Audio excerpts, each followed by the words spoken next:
entertaining and informative. This is Sid and Friends in the Morning. 77 WABC.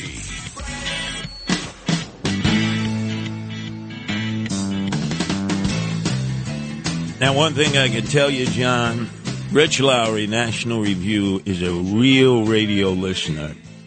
Because if he hears something good on AM radio, he doesn't leave his car. There are a lot of people like that listening right now. They hear something good, they may have a meeting, or they got to go inside the house, or whatever. They'll stay in their car and they'll listen to the completion of the segment because it's enticing. And he's told that to Sid. He's one smart guy. We had him on our 5 o'clock show the other day, and he knows what's going on. Rich Lowry, are you around? Hey, what's up, fellas?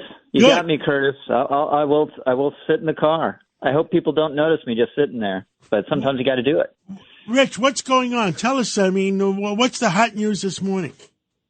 Well, the day will be defined by her Veep choice, Kamala's Veep choice. The word was that she needed to sleep on it again last night, but time's running out, so we'll know sometime today, probably in either a media leak or a video posted on social media, and then there'll be a big rally in Philadelphia. I'll be a little surprised, I guess, if it's not Josh Shapiro, but who knows? Yeah, it is Philadelphia, and he's the closest guy to Philadelphia. I mean, it's expected, but, you know, some of the extreme left-wing people of the Democratic Party said if they pick a Jew, they're going to burn down Chicago.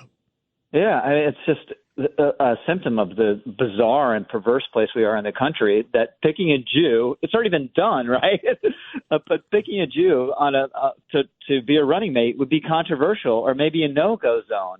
And I think if she doesn't pick Shapiro, that will probably be part of the reason. And that'll be shameful.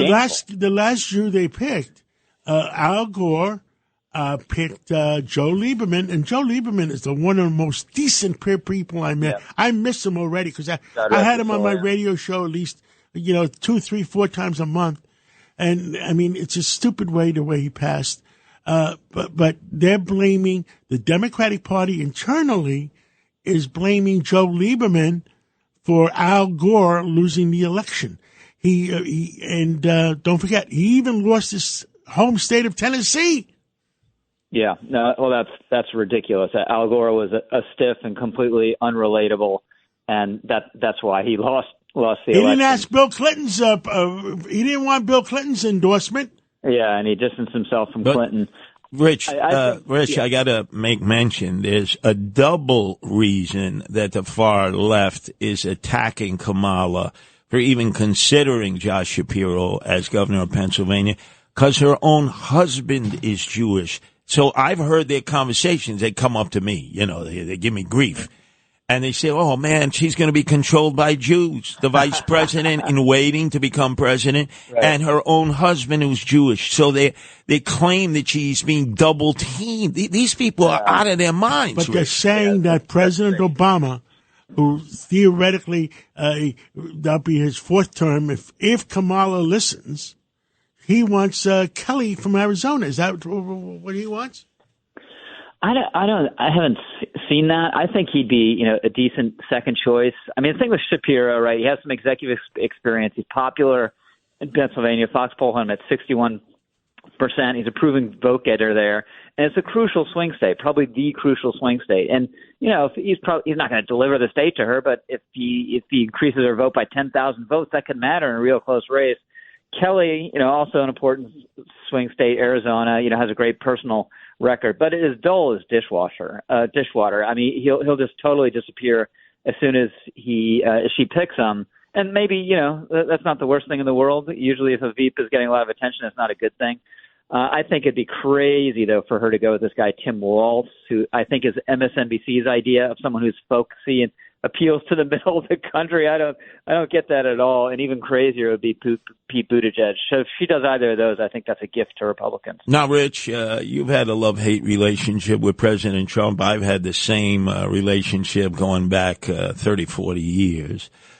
This Trump on the stump now, talking about Kamala, having 2 identities, East Indian, black, nobody cares, and then going after the governor of Georgia, Republican, when he appeared with Vance at that huge rally.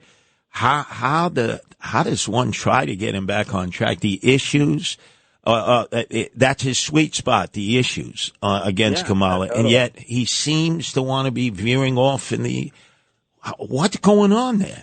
Yeah, I think he has been a little discombobulated by the switch. You know, we all knew it was going to happen at a certain level, or thought at least it could happen, but it was still stunning when it happened and the way it happened. I mean, the media adulation, and instantly Kamala Harris went from a subpar vice president to the next coming of Barack Obama, you know, this generational talent.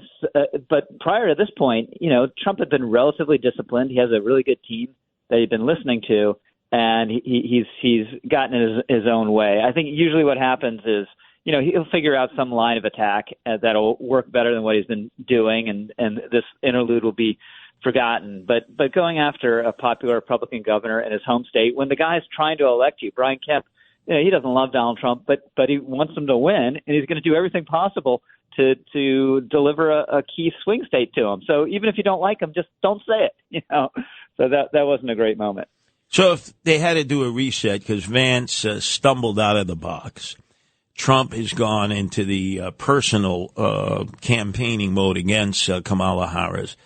With the Democratic National Convention upon us, and they're going to have all kinds of chaos in Chicago. There's chaos every day in the streets of Chicago just because of all the crime with a socialist mayor. What should the retool be? Because then it's a sprint. Right after they designate them. Yeah, I mean, we should brace ourselves. She's going to be ahead. If she's not already, you know, tipped ahead a little bit, she's going to be ahead in, you know, 2 weeks after the convention. And then you'll have to see where the race kind of settles down. And then, as you say, it's a 2-month campaign. It's like a British-style general election. And he's got a lot of material to work with against her, right? She has the whole Biden record. She has all these crazy things she said. And then when she tries to disavow any of them, you can say, well, she's a phony. And this is kind of a campaign Republicans have run over and over again the last 40 years, and very often it works. Plus, whatever they say, you know, whatever the glossy magazine profiles are, she is not good at this. She just is not. There's a reason she has not. We haven't heard from her once. She has not had a press conference since she was ascended to the vice presidency, you know, running for president. Yeah, it's astonishing. Not one press conference. She's the beneficiary of one of the most amazing turnabouts in American politics. We haven't heard one word from her about how she feels about it, what she's going to do with it, how it happened. Nothing. And it's because they want her out front. I have nothing against her. I had lunch with her one time a few years ago. No, I think a long time ago, 5, 6 years ago, 7 years ago.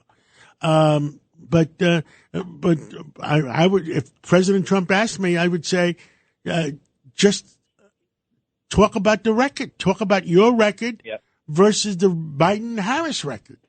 Yep, it's not hard. I totally agree with you. But they've created the sheen around her.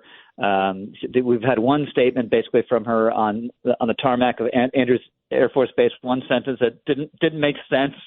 You know, so they're going to they'll have to do a couple interviews. They'll do some friendly interviews and maybe do one interview, you know, that's supposedly more challenging with Leslie Stahl or something on 60 Minutes. Otherwise, they're keeping her on teleprompter because they're not idiots. They know her vulnerability. And it's kind of the same as Joe Biden's in a way. I mean, she's not old. But and I predict that I don't think she's going to do a debate.